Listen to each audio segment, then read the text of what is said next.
सर्वेभ्यः हृत्पूर्वकनमस्काराः स्वागतम्. Welcome to class 25 of Soundaryalahari Parayanabhyasah. Learn to chant Soundaryalahari of Adi Shankaracharya. सर्वेभ्यः रामनवमी पर्वणः हार्दाः अनन्ताः शुभाशयाः. Praying to Lord Rama to bless us all on this auspicious occasion of Sri Ramanavami. So today, like I had said in the previous class, and I also sent you an email this evening, we are going to have a revision, Punaravartanam, of verses 51 to 60, which we have completed so far. And also, today, Vyoma Labs has released Shri Raghuvira Gadyam, that is one of the courses we had offered through Vyoma Labs exactly a year ago. So last year during Vasanta Navaratri, that is from Ugadi to Sri Ramanavami last year, we had the course on Learn to Chant Shri Raghuvira Gadyam of Nigamanta Deshika or Shri Vedanta Deshika. Some of you in this class have attended that as well. If you are interested, it's a very beautiful prose composed by Vedanta Deshika. The essence of it is the heroic deeds of Sri Rama. So essentially focusing on Mahavira Vaibhavam, that is what it is also called. So heroic deeds of Rama, it gives us succinctly a summary of Srimad Ramayanam. So in about, say 90 plus lines or so. So it is prose, like I said. So very beautifully flowing prose. Those who have attended, those who have listened to it, I'm sure you understand how great that work is. So those who haven't, I request all of you to listen to that recording. I have sent you the link through email today. And it also has the text appearing on the screen as you listen to it. So you will, and it's highlighted also. Each word is highlighted as you listen to the recitation. So go through that, and in case you're interested, you can always sign up for courses. So I hope you all know that even for completed webinars on Sanskrit from home, you all can sign up and you can access the course recordings and the PPTs through the course page. So in case you're interested, you can sign up for this Shri Raghuvira Gadyam. You will find it on Sanskrit from home. And you can always listen to the recordings where it has been taught. Like we are learning Soundaryalahari, Shri Raghuvira Gadyam was taught last year. So I thought I would share this with all of you. And let us begin as usual with Guru Vandanam.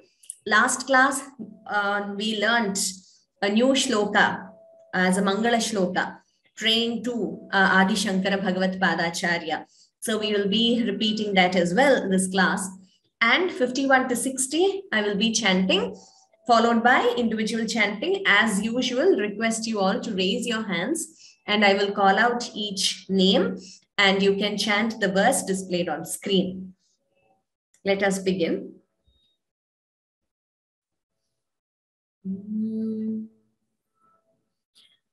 Gurureva gatir gurumeva bhaje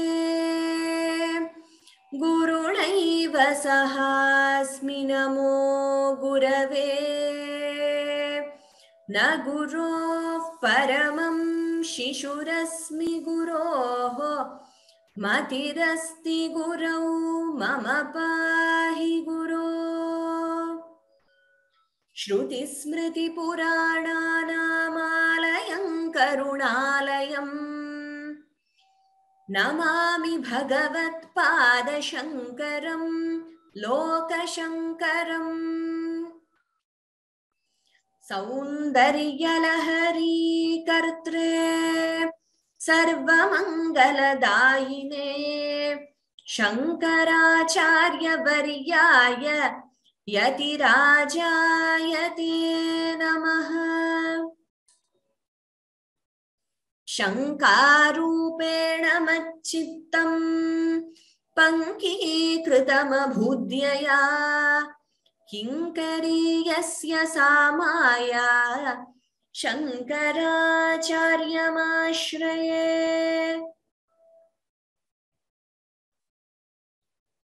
शिवशक्त्या युक्तः यदि भवति शक्तः प्रभवितुम् न चेदेवं देवः न खलु कुशलः स्पन्दितुमपि अतस्त्वामाराध्यां हरिहरविरिञ्चादिभिरपि प्रणन्तुं स्तोतुं वा कथमकृतपुण्यः प्रभवति।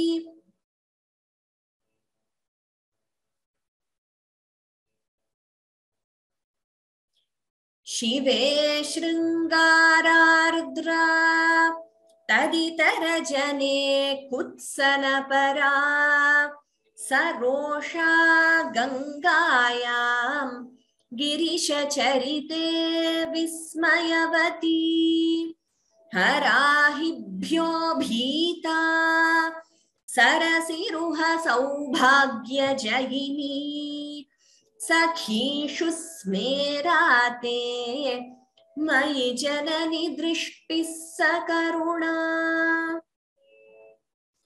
गते कर्णाभ्यर्णं गरुत इव पक्ष्माणि दधति पुरां भेत्तुश्चित्तप्रशमरसविद्रावणफले इमे नेत्रे गोत्राधरपतिकुलोत्तं सकलिके तवा कर्णाकृष्टस्मरशरविलासं कलयतः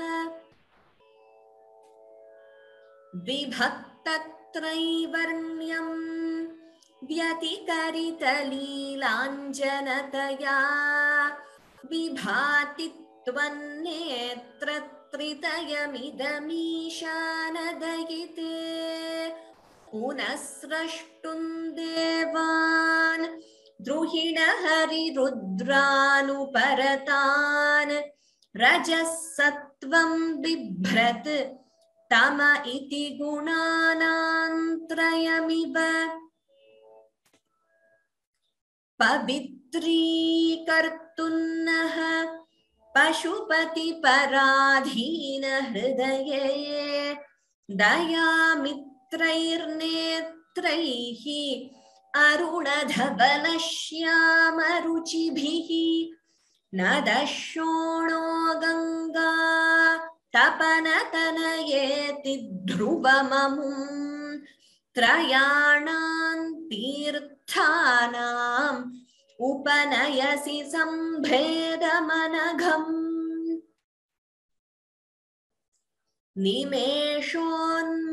निमेषोन्मेषाभ्यां प्रलयमुदयैयाति जगति तवेत्याहुः सन्तः धरणिधर राजन्यतनये त्वदुन्मेषाज्जातं जगदिदमशेषं प्रलयतः परित्रातुं शङ्के परिहृतनिमेषास्तव दृशः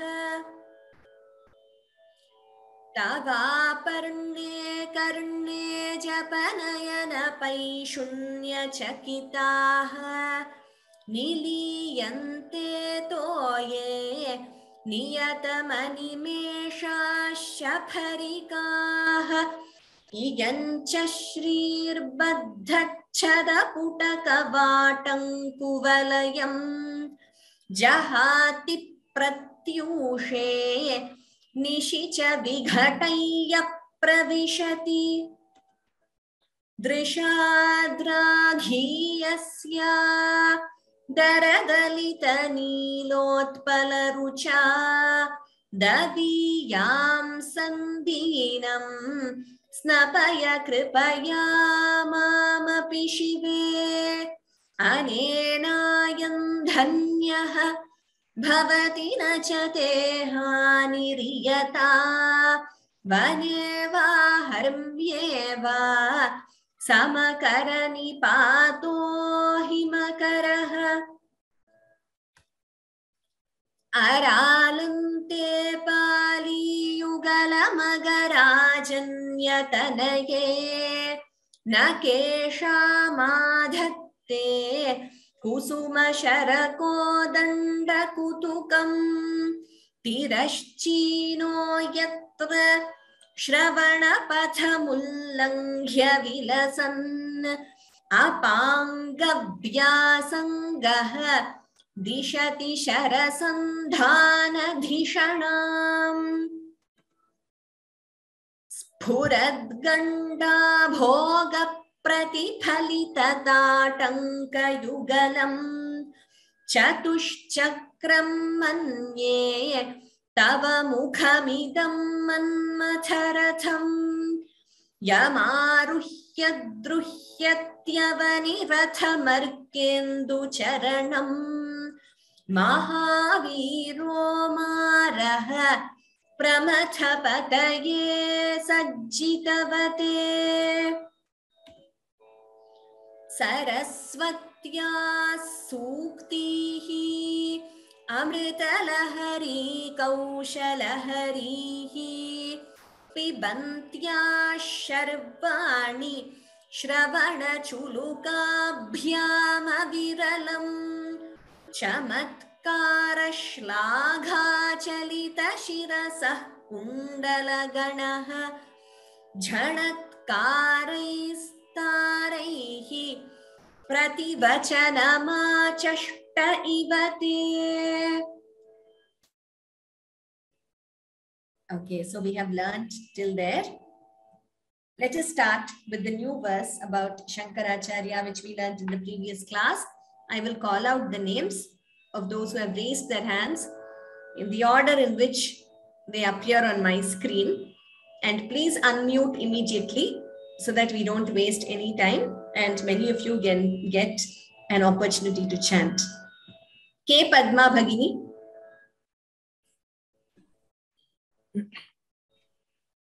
Ram Ram. Ram Ram Ram Bhagini. Shankarupena. Shankarupena vachitam pankikritamabhudyaya kinkariyasya samaya Shankaracharyamasraye. Once again, first line. Shankarupena machitam.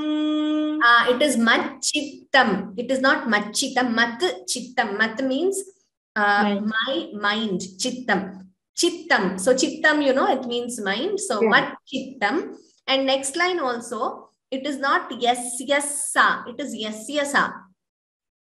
Okay. Okay, Bhagini? Yeah. Dhanyavadaha. Please note these two changes. Okay.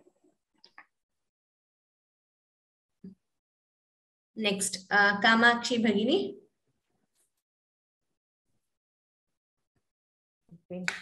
Namaste Bhagini. Ram Ram. Ram Ram. 51.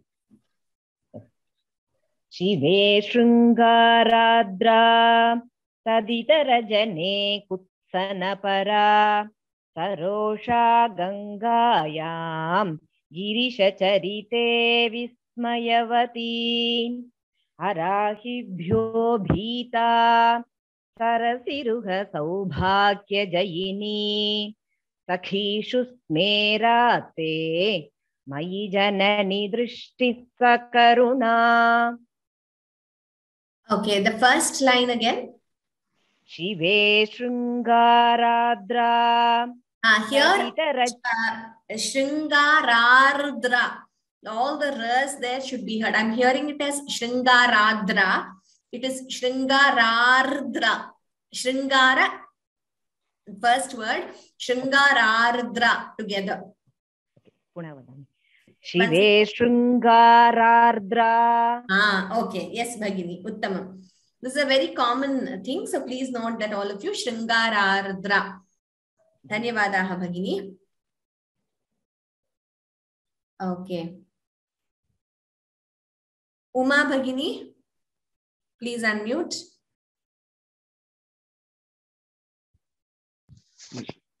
Okay. Next one. Yes, Gate Karna. Gate karnabhyarnam garuta iva pakshmani dadhati purambetus chitta prasamarasa vidravana pale ime netre gotradharapati kulottam sakalike tava karna krishna smara shara vilasam kalayatah. Uttamam Bhagini, just one observation. Puram bhetush chitta. That sha should be heard as sha and not as sa. Okay, I heard it as bhetus. It is bhetush. Yeah, the visarga changed to ish. Okay, okay, it's Yes, tusha. Yeah. Dhanyavadaha Bhagini. Well done, well chanted. Sushila Venkatraman Bhagini. Namaste. Namaste. 53, is it? Vibhakta Traivarnyam, yes. Vibhakta Traivarnyam Vyatikarita Leelanjanataya Vibhati Tvannetra Tritayamidamishanadaite Punasrashtum Devan Druhina Harirudranuparatan Rajasatvam Vibhrat Tama iti gunanam trayamiva. Uttamam Bhagini, well chanted. The last word, trayamiva, it is better if we keep it shorter so that it is not heard as a dirghaswara. Uttamam, well done. Anuradha Kannan Bhagini. Ram Ram ma'am. Ram Ram. Pavitri kartunnaha Pashupati paradhina hridaye daya mitrair netraihi aruna dhavalashyama ruchibihi nadashono ganga tapanatanaye tidhruvamamum trayanan tirthanam Upanayasi sambheda managam. Uttamam Bhagini, very well chanted. Thank you, ma'am. Yeah. Aruna Dhavala Shyama Ruchibhihi. Slightly, I know you chanted the Mahaprana. If it is slightly clearer, that bha, it would be even better. Very well done. Thank you, ma'am. Next. Could I request those who have already chanted to please lower your hands? Because I keep seeing the same names, so I can give others a chance to chant, those who have not chanted. Thank you. Annie Marie Bhagini. Namaste. Namaste. Nimeshunmeshabhyam pralayamudayayati jagati tavetyahusantaha dharani dhararajannatanaye tvadunmeshajatam jagadidamashesham pralayataha Paritratum shanke parihritanimeshastavadrishaha. Uttamam Bhagini, very well done. I like the way you differentiated Nimesha, Sha and Drishaha, that Sha. Very good. And just one thing, the first word, could you chant once? Nimeshan meshabhyam. This is Nimeshon meshabhyam. Sorry. Nimeshon meshabhyam. Nimeshon meshabhyam. Okay. And second line, could you chant the second half of second line? Dharani from there. Dharani dhararajanyatanaye. Uttamam. In the first time, I thought something wasn't clear. Dharani dhararajanyatanaye. Yes. Very good. Very well chanted, Annie Marie Bhagini. I like the way you have picked up all the nuances of pronunciation. Very good. Congratulations. Thank you, sir. Okay. Next. E.H. Raji Bhagini. Ram Ram. Ram Ram. तवापर्णे कर्णे जपनयन पैशुन्य चकिताः निलीयन्ते तो ये नियतमनिमेषाश्च फरिकाः इयञ्च श्रीर्बद्धच्छदपुटकवाटङ्कुवलयम् जहाति प्रत्यूषेः निशिच विघटय्य प्रविशति. Uttamam, very musical. Second line, second half, could you chant again, please? Niyata from there. Niliyante to ye niyatamanimeşasya bharikaha. Here I am hearing it as Niyatamani Meshasa. I am hearing sa here. It should be sha. Niyatamani Meshasya Shaparikaha. Niyatamani Meshasya Bharikaha. Much better. So please, you can practice listening to the recording. Niyatamani Meshasya Bharikaha. I heard it as sa there. Very well chanted, Bhagini. Dhanyavadaha. Like I said, very musical. Next. Jayanti Ramesh Bhagini.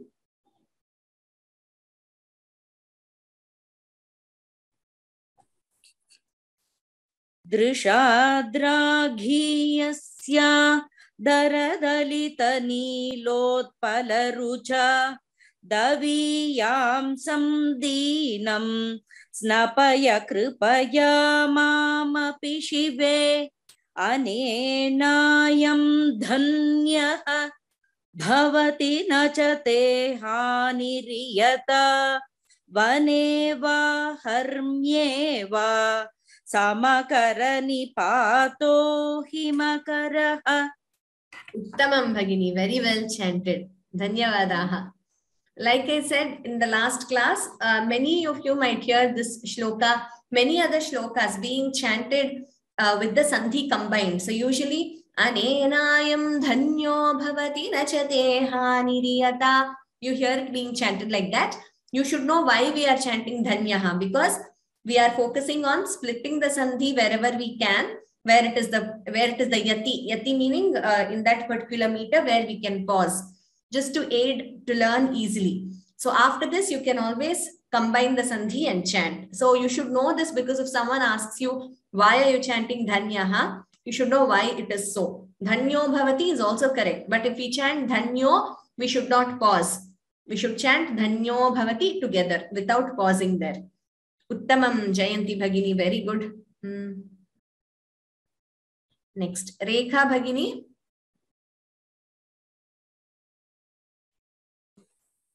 Ram Ram Ram Madam.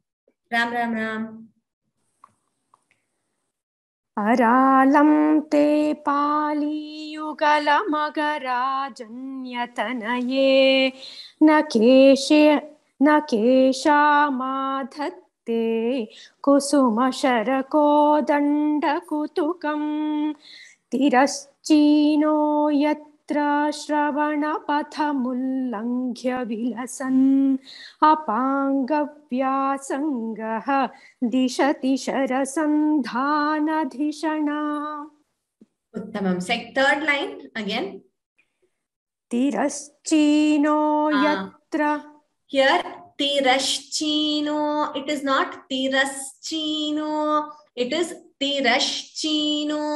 You know, very, very common we hear this. Slight difference. Tiraschino. Here I am chanting sa. It is not sa. It is tiraschino sha. So sa and sha, the difference. Once again, Bhagini. Okay, ma'am. Tiraschino yatra shravana pathamullanghya vilasan apangavyasangaha dishati sharasandhanadhishana. Thank you. Uttama Bhagini, very well chanted. So this happens very commonly to us. We should pay attention. So when we chant Dishati, there Sha is correct. But when Sha is combined with Cha, there is a tendency to sound like Sa. Like Ramashcha, tendency to sound like Ramascha. Here also, Tirashchino. That Sha and Cha, when they are combined, we should be careful to retain it as Sha and not chant it as Sa. Okay. Next.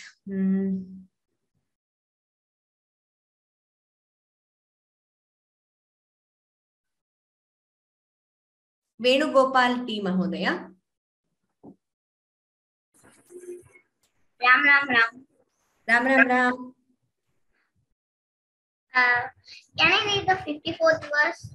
You want the 54th verse? Okay. Yes. Yes. Savitri kartum naha pasupati paradina hridaye daya mitrair netraishi aruna dhavala nadashono ganga tapanatanaye dhruvamamum trayanam tithanam upanayasi sambhe damanagham. Aruna dhavala shyama ruchibhihi. Can you repeat that?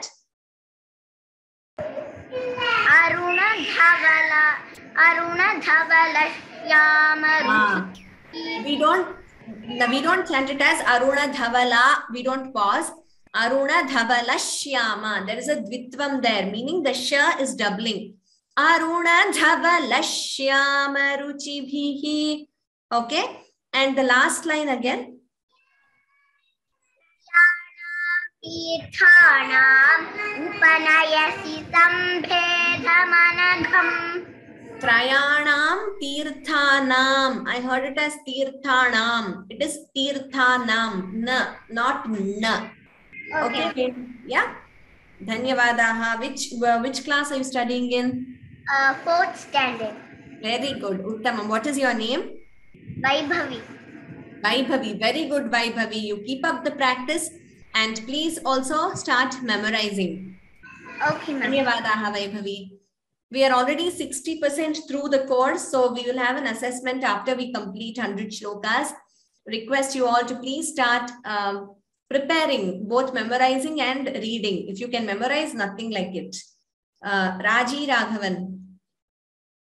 Raji Raghavan. Which month? 59. Yeah, we were at 58, right? Yeah.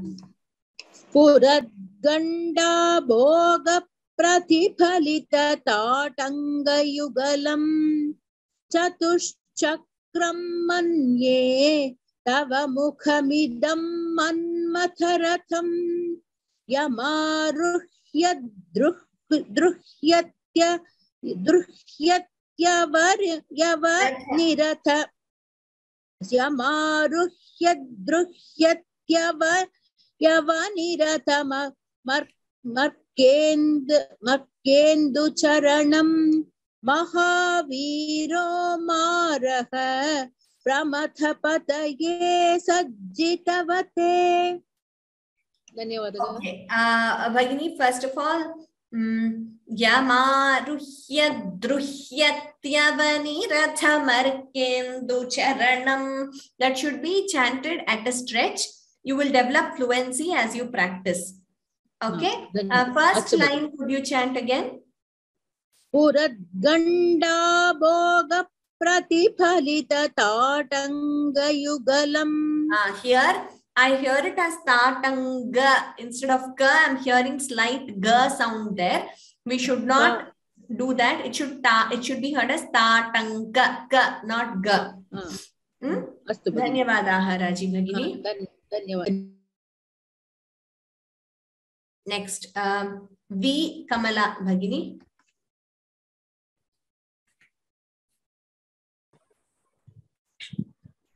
Ram Ram. Ram Ram.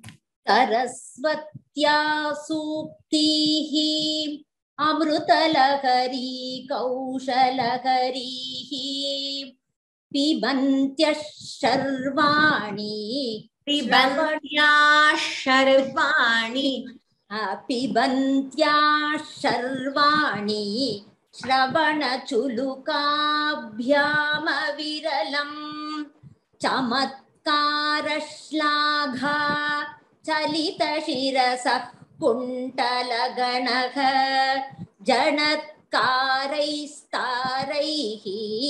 प्रतिवचनमाचष्ट इव ते. Few things to note, Bhagini. Saraswatya suktihi. The double sa should be heard here. So that, like I was telling when I taught also, Saraswatya suktihi. That sa should be heard. And Pibantya Sharvani. It is a short letter. We should not prolong it as Sharvani. Okay. Next line. Chamatkara shlagha chalita shirasah kundala ganaha. We should not pause after shlagha. So because, I mean, though it is the yati sthanam, that is virama sthanam, where we pause in that chandas, this is one word. It is a samasta padam, a compound word. Therefore, if you see, we have not given you a gap here. Whereas in the other three lines, there is a gap. Like I keep telling you all, this gap is a cue for us to know that we are allowed to stop there. But in the third line, we should not stop. Next one, Jhanatkaraihi. Jha Mahaprana should be clearer. Okay. Dhanyavadaha Bhagini. Very well done. Okay. Next. Vani KS Bhagini. Whoever has chanted, please lower your hands.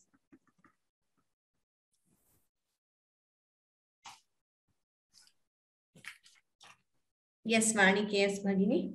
Ram Ram Bhagini. Ram Ram. Shive Shringārārdra Taditarajane Kutsana Para Sarosha Gangayam Girisha Charite Vismayavati Harahibhyo Bhita Sarasiruha Saubhagya Jayini Sakhishu Smerate Mai Janani Drishtis Sakaruna. Uttamam Bhagini, very well chanted and very melodious also. Thank you, ma'am. Thank you. Dhanyavadaha. Gaurav Singh Mahodaya. Ram Ram Ram ma'am. Ram Ram Ram.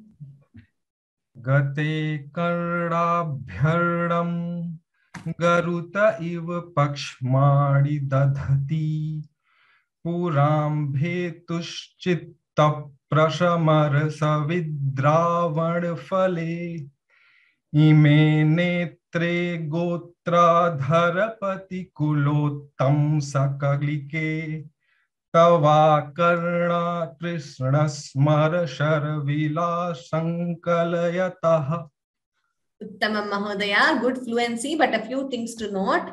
Garuta iva, I heard it as Garut iva. So that I heard half. It happens because in other languages like Hindi, we will pronounce it as, if it's written as Garuta, it is pronounced as Garut. So that slight, that change is there in Sanskritam. Like I always say, we should not chant it or pronounce it half unless there is that halanta. Okay. So Garuta iva, each word should be heard clearly. Next line, Puram bhetushchitta prashama rasavidravana. I heard it as Ravan Phale. It is Ravana Phale. In Sanskritam, Pha, we pronounce it as Pha only. We don't pronounce it as Pha. In Hindi, it's Phal, but in Sanskritam, it is Phalam. There is no Pha alphabet in Sanskritam, so it is Pha. Okay? So, yeah, last line also.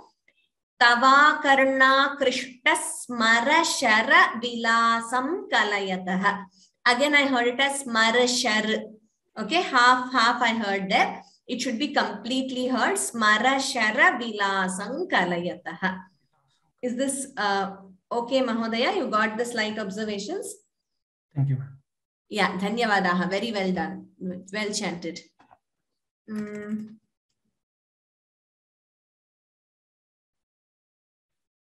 Jayalakshmi Bhagini.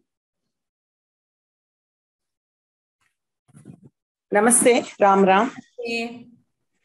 Vibhaktatraivarnyam yatikarita leelanjanataya vibhati tvannetratrитayamidamishanadayite punasrashtun devan druhina harirudranuparatan rajasatvam bibhrat Tamayiti gunanam trayamiva. Uttamam Bhagini. Very well chanted. Thank you. Very good fluency. Wonderful. Well done. Next. Meena Ramachandran Bhagini. Those who have chanted, please lower your hands. Avitri kartum naha Pashupati paradina hridaye dayamitrair netrair arunatavashyama ruchibihi nadashono ganga apanatanaye divamamum dayanam titanam upanayasi sampedamanakam. Second line, Daya Mitrair-netraihi. We should not chant. I don't know whether, there was some disturbance. I heard it as netrair. If we are combining, we chant it as netrair-aruna. We don't say netrair and stop. That is not correct. Okay. Daya Mitrair-netraihi aruna-dhabalashyama-ruchibhihi. If you choose to combine, it is Daya mitrair-netrair-aruna-dhabalashyama-ruchibhihi. That visarga goes and ra comes in its place instead of the visarga and a. So ra comes, but we can't stop as netrair. That is wrong. That is neither combining nor splitting the sandhi. Daya mitrair-netrair aruna-dhabalashyama-ruchibhihi. Bhagini, you're pausing. So you should pause as Daya Mitrair-netraihi. Where I have to pause? Netraihi. After netrair, there is a pause. There is no netrair. It is netraihi. Visarga. So if you are, like I said, if you are pausing there, you should chant it as netraihi because that is the sandhi rule for splitting. If you choose not to pause, you should chant continuously as netrair aruna. There is no netrair aruna is not correct. Okay. Thank you. Thank you. Dhanyavadaha. Dhanyavadaha.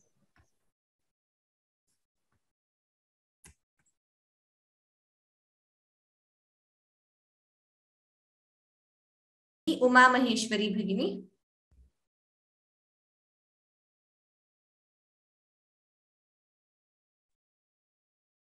Ram Ram Bhagini. Ram Ram Ram. Yes, next verse.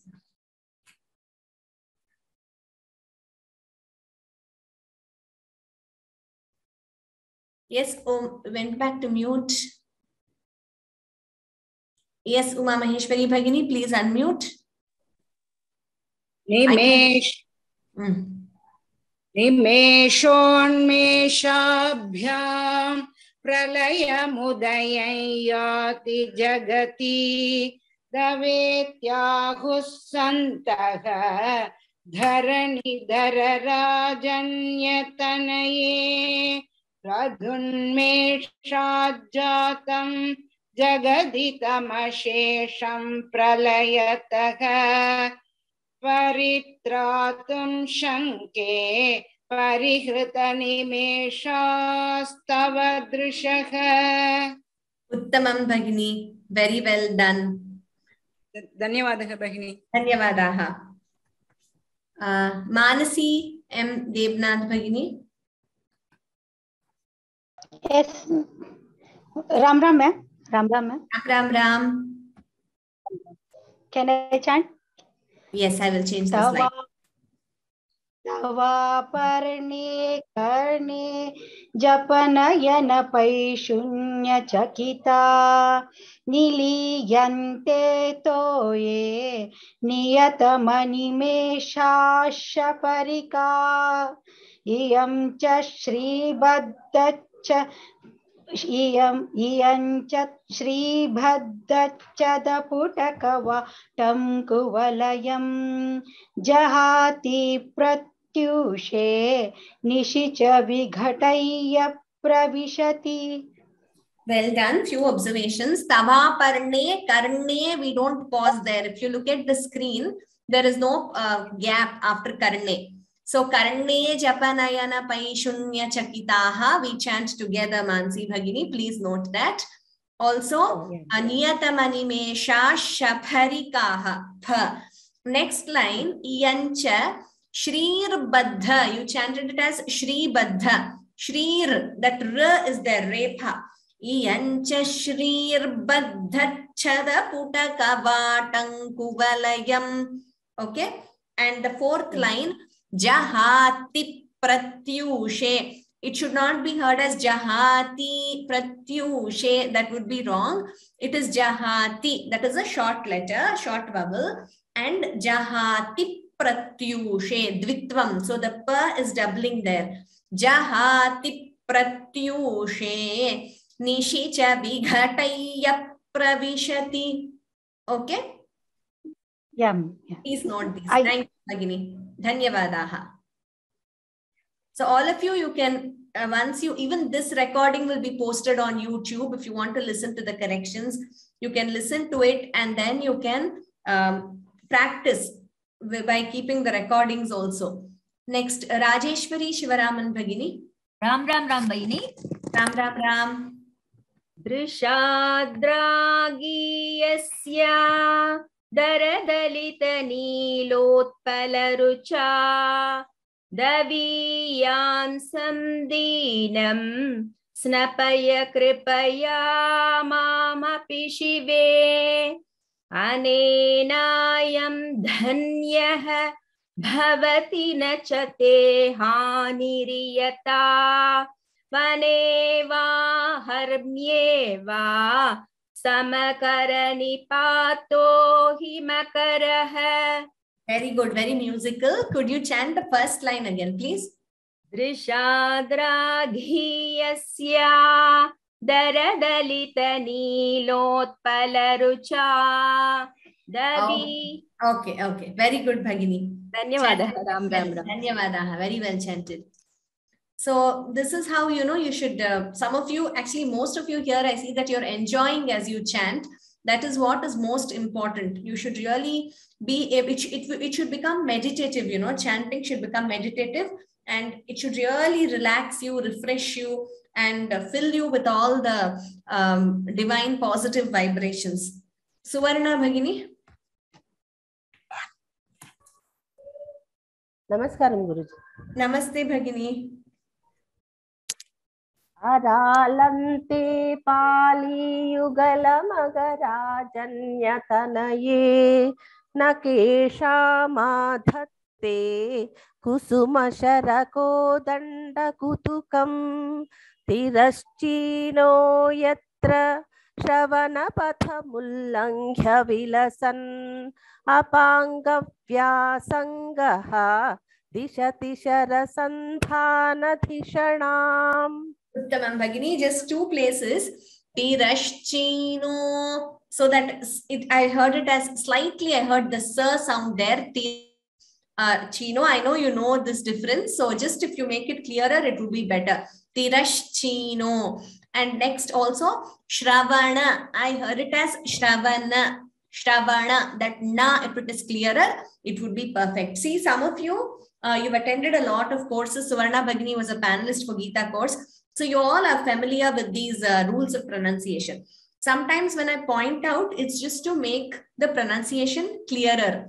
Okay, so slightly if we are, if that portion is not clear, if you can pay attention to that, then it would become even better. Okay, so for clarity of pronunciation, I point out. Dhanyavadaha Bhagini. Dhanyavadaha. Well done. Yeah. Okay. Next. Panjanadam Swaminathan Mahodayah. Can you hear me? Yes, I can hear you, Mahodaya.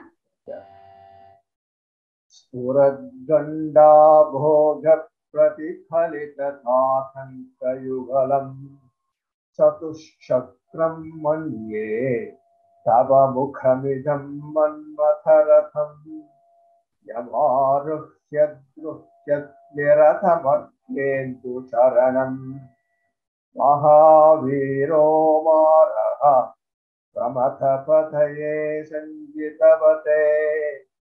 Just third line, Mahodaya. Yamarishyadruhyatyavanni rathamarkendu charanam. Now it was right. Just that your fluency, if you could improve in that line, it would be better. Then also the last line. Mahaviro maraha. Ramatapathaye sanjitavate. I'm not hearing the last word clearly. Sanjitavate. It is not sanjitavate, if that is what you chanted. It is sajjitavate. Oh, yes. It is not sanji. It is sajjitavate. It is mine. I'm not saying it correctly. You're right. Sajjitavate. Uttamam Mahodaya. Very well done. Very well done. Dhanyavadaha. Jayashri Rudrapatna Bhagini. Namaste Bhagini. Namaste.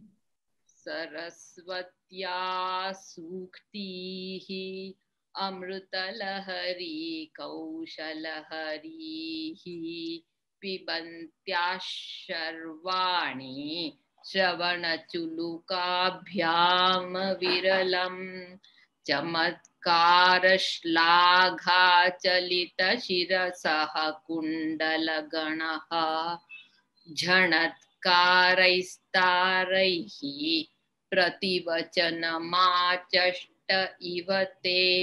I made a mistake. Shirasa kundalagana. Very good. So see, it's better if you can yourself know so that you are aware. Very good. One more slight change. Could you guess where? Yes, Sarasvatya suktihi. And next line also, Pibantya Sharvani. You sort of prolong the bit as Sharvani. Yes. Okay? So these are the few. Sharvani Shravana Bhyam Viralam. Uttamam Bhagini. Very well done. So this is how, even while practicing, all of you, please chant aloud and listen to your own chanting, because it really helps to become perfect.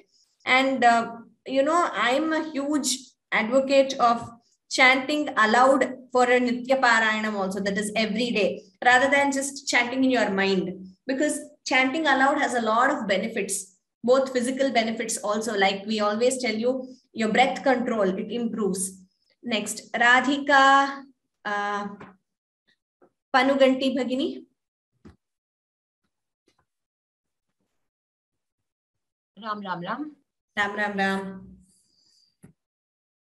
शिवे शृङ्गारार्द्रा तदितरजने कुत्सनपरा सरोषा गङ्गायां गिरिशचरिते विस्मयवती हराहिभ्यो भीता सरसिरुह सौभाग्यजयिनी सखीषु स्मेराते मयि जननि दृष्टिः सकरुणा. Okay. Shive Shringarardra. Again, that ra I'm not hearing clearly for many of you. I'm hearing it as Shringaradra. It is Shringarardra. Okay, Ardra. That ra should be heard. Shringarardra. That should be heard clearly. Next, also last line. Sakhishu smerate. It is not sakhishu. There is no dirgha there. However, what is happening is there is a dvitvam, doubling sound. That sa is doubling. So sakhishu smerate. Sakhishu smera. That sa is doubling. Okay. Okay. Mai janani drishtis sakaruna. Is this clear, Bhagini? Yes, yes. Dhanyavadaha. Well done. Gomati S. Bhagini. Yes, ma'am. Hari Om. Hari Om.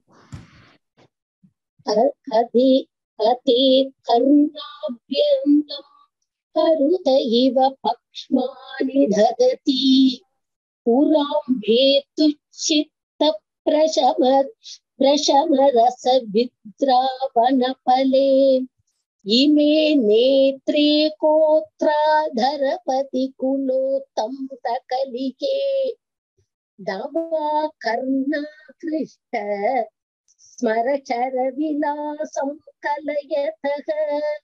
Okay, so here Bhagini, Garuta iva pakshmani, that na should be clear. I heard it as na.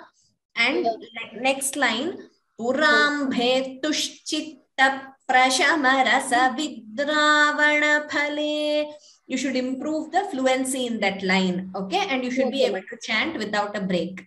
Then also next observation was last line, karna, again, na should be clear. Could you chant the last line again?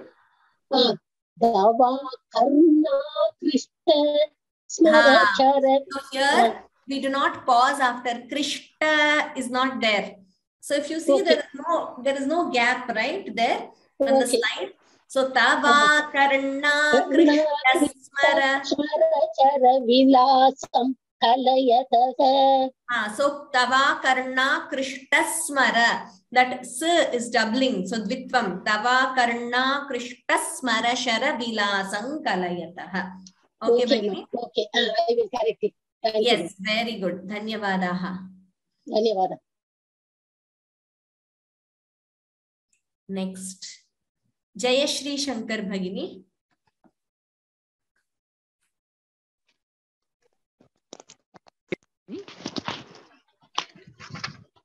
Can you hear me? Yes, yes, I can hear you. Yeah, which verse? 53? Vibhaktatraivarnyam, 53, yes. Vibhaktatraivarnyam vyatikarita-leelanjanataya vibhati tvannetra tritayamidamishanadayite punasrashtun devan druhina harirudranuparatan rajasatvam bibhrat tama iti gunanantrayamiva. Very good, Bhagini. Well done. Very musical. Just one slight observation is trayamiva. It should be clearly a hrasva, a short letter. We should not prolong as trayamiva. Okay. I want one more doubt. The rajasatvam bibhrat tama. How can we join it? It's just Rajasatvam bibhratama iti. Okay. Can I repeat the last line alone? Yeah. Rajasatvam. Rajasatvam bibhratama iti gunanantrayamiva. Uttamam. If you choose to combine, this is how you do it. Thank you. Dhanyavadaha, Bhagini. Next.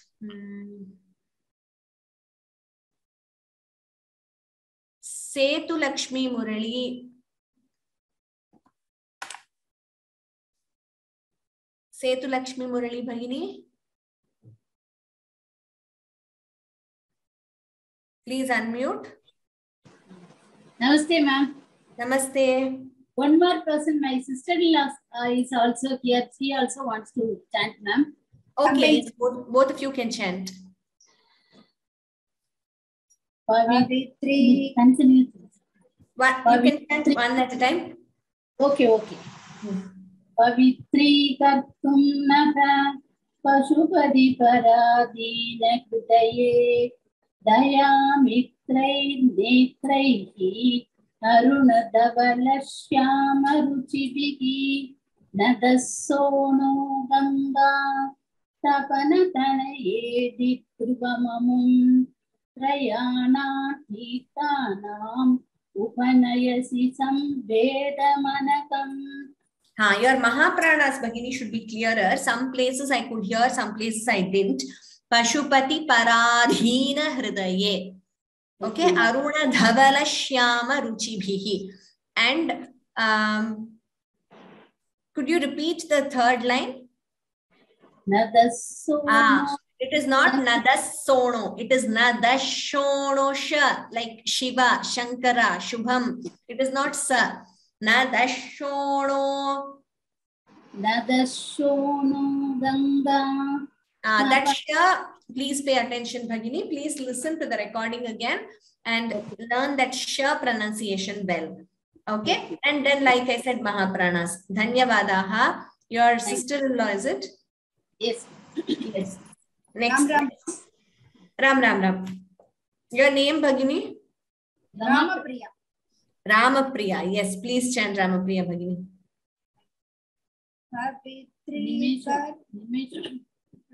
Next chapter. Which one? Nimeshon Meshabhyam. 55.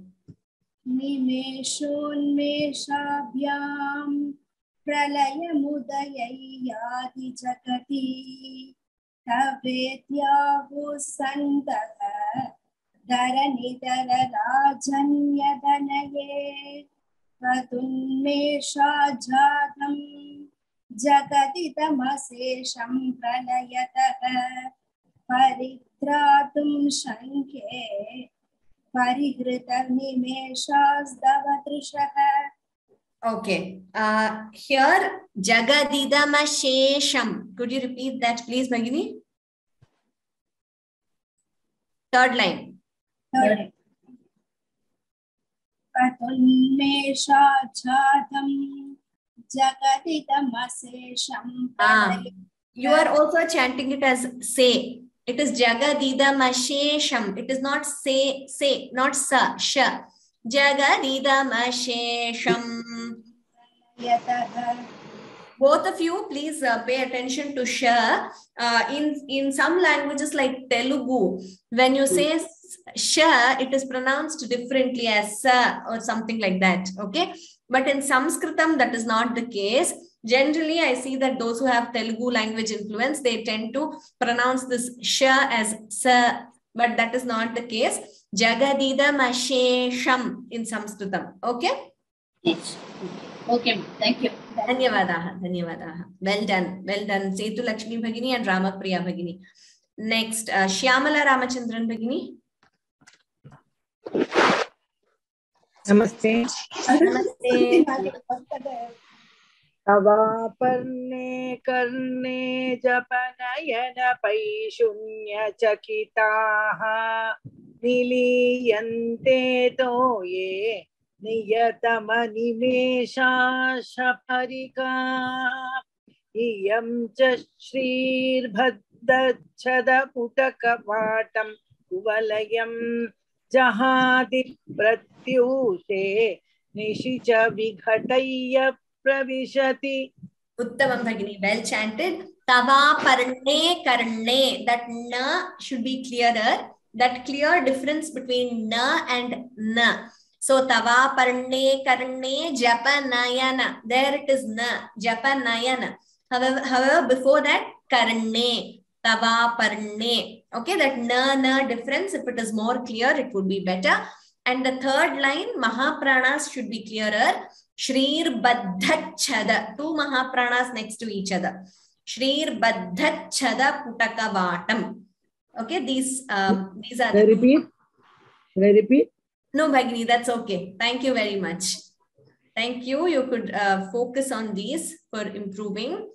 Brunda Bhagini.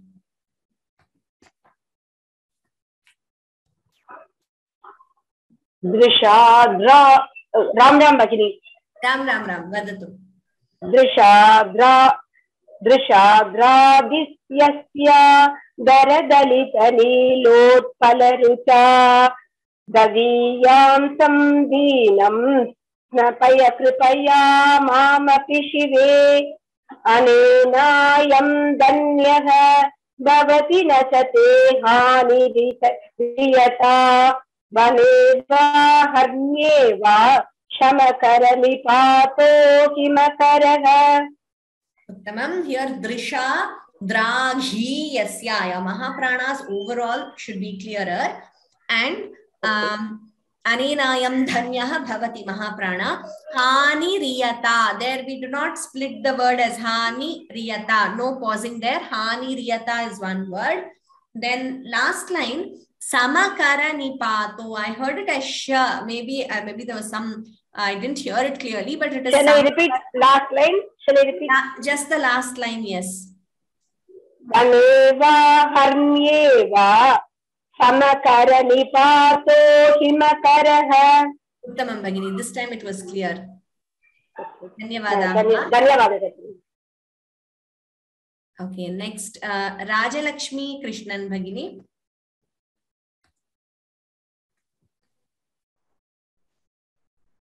Rajalakshmi Krishnan Bhagini. Ram. Aralam te pali yugala magarajanyatanaye nakesha madhatte kusuma sharako dandakutukam tarashchino yatra Shravanapatha mullangya vilasan apangavyasangaha dishati sharasandhaya dhishanam. Dishati shara sandhana, not sandhaya. Sandhana dhishanam. Okay, and just one thing, Bhagini, or you could improve on your fluency. So once you start reading continuously and practicing well, consistently, then you will develop your fluency also. Okay. Actually, when I do it on my own, I seem to be doing better than when I do it in, when I know that you're listening to me, then I go all wrong. It happens. So we should just not be conscious. And whenever you chant, you should get that confidence. It will come with practice. Tirashchino, you yourself corrected. So very good. Thank you so much. Dhanyavada. Well done, Bhagini. Next one. Next shloka. Lalita Muthuswami Bhagini. 59.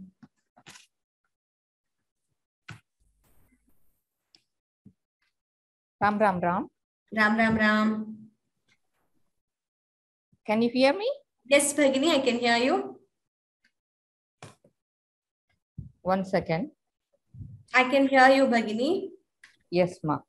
Spurat kanda boga pradipalita tadanga yukalam chadushchakram manye tava mukamidam manmataratam yamaruhyad druhyat yavaniradamat Kend Charanam Mahaviro Maraka Pramadapadaye Sajjitavate.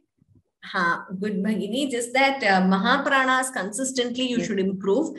And also Spurat Ganda Bhoga Pratipalita Tatanka Yugalam. One very common thing I noticed in your chanting was the thas are heard more like the. Palita Tatanka and ka is heard like ga. Pratipalita tatanka yugalam. So that ta and da, ka and ga difference should be very clear. Okay. Chatush chakram manye. Everywhere. I mean, consistently I heard that, your ta and ka pronunciation should be clearer. We should not, pronounce ta as the and ka as ga. And the Mahapranas. Dhanyavada, Bhagini. Well done. Please pay attention to this and it would be better. Okay. Last shloka, we will conclude with that. Those who didn't get a chance, again, I'm sorry. We will have more chances. Radha Ramaswamy, Bhagini. Ram. Saraswatya Suktihi Amritalahari Kaushalaharihi पिबन्त्याः शर्वाणि श्रवणचुलुकाभ्यामविरलं चमत्कारश्लाघाचलितशिरसः कुण्डलगणः जणत्कारैस्तारैः प्रतिवचनमाचष्ट इव ते. Uttamam Bhagini, Saraswatyas Suktihi, that before Suktihi, that sir should be clearer. The Mahapranas should be better. Shravana Chulukabhyam Aviralam. There is some echo, I think. Okay, let me mute. Okay, now it's fine. Chamatkara Shlagha Chalita Shirasah Kundala Ganaha Mahaprana. Last line also, Jhanatkaraihi Prativachana Machashta Ivate. Uttamam, all of you chanted really well.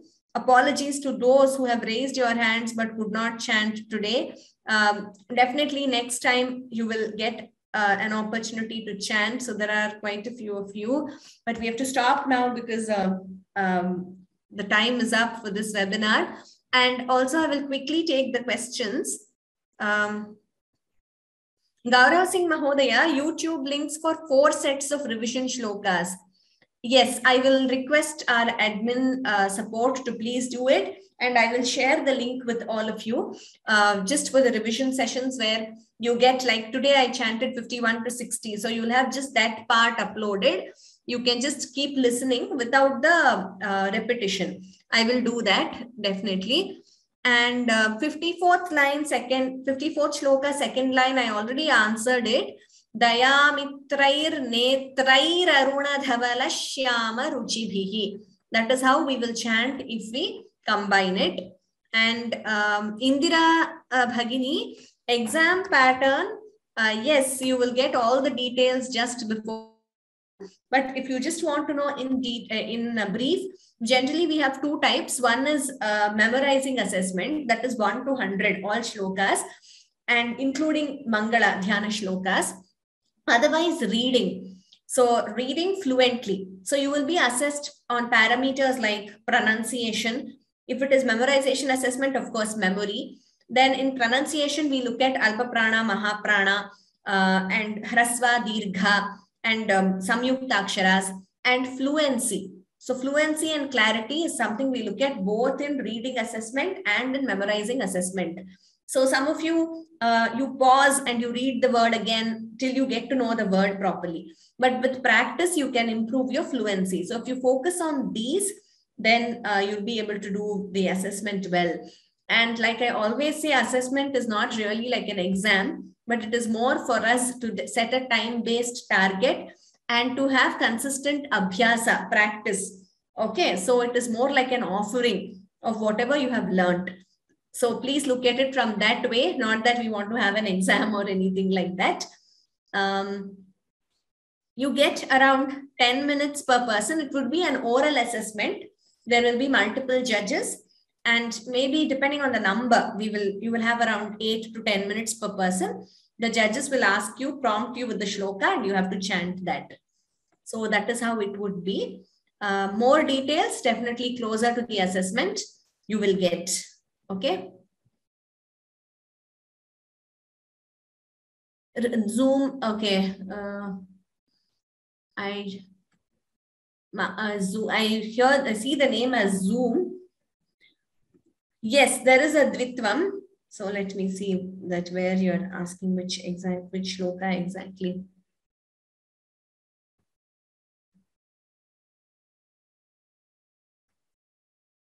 Is there a Dvitvam in 53, line 3? Just a second, I will open 53.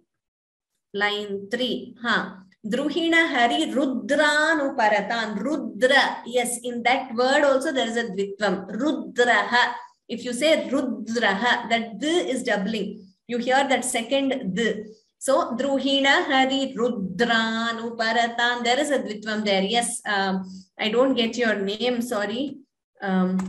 Yes, there is a Dvitvam there. Like I always say, Dvitvams, we may not tell you all places. Sometimes it just comes naturally, and we should just be paying attention and pick up the right pronunciation. Jyotsna Bhagini. Okay, I see your name as Zoom Bhagini. That's why I didn't know. Jyotsna Bhagini, yes. Exam Indira Bhagini. Indira Bhagini is very concerned about the assessment. So it won't be soon after, in the sense you will get at least 15 days gap, but it will be within a month after we complete. So it won't be too long, which is why I told you to please start practicing from now. Maybe within 15 days, 15 to 20 days. Usually after 15 days, you will have the assessment after we complete. Let us conclude with Shanti Mantraha.